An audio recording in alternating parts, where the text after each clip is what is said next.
A Maryland man out on probation after a burglary conviction was tracked to the inside of the U.S.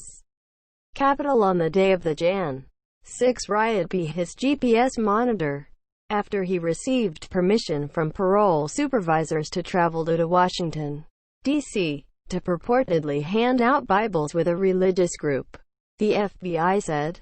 Brian Betancourt, from Silver Springs, MD, contacted his parole officer 2 days after a mob stormed the nation's capital in a violent attack that left 5 people dead, to let him know that he was worried that the FBI was watching him and that photos of himself would surface at the Capitol after the insurrection.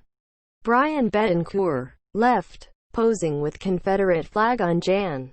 6 at the Capitol riot. Betancourt told his parole officer he had been inside the Capitol and was tear-gassed. The FBI said. He later retracted his statement about being inside the building but maintained that he was tear-gassed. The parole officer then contacted the FBI to report Betancourt.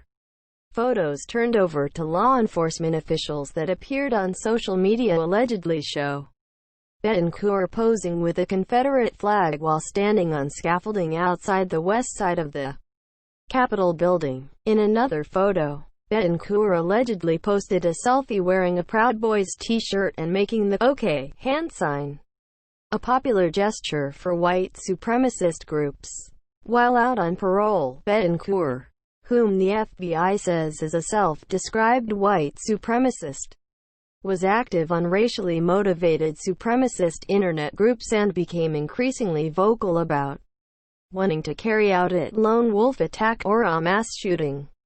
According to an FBI affidavit for his arrest, the FBI said Betancourt voiced support for James Fields, who was convicted for killing a woman with his car during a white nationalist rally in Charlottesville, VA, in 2017, and reportedly stated that he, too, wanted to run people over with a vehicle and kill people in a church.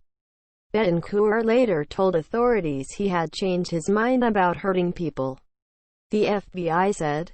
Betancourt received approval from parole supervisors to travel to D.C. to distribute Bibles with Gideon International, an evangelical Christian group. His GPS tracking device, however, showed him around the vicinity of the Capitol between 2 and 5 p.m., including inside the building. According to the FBI, Betancourt is facing several charges in the incident, including unlawful activities on Capitol grounds and entering a restricted building. Contact information for Betancourt was not immediately available.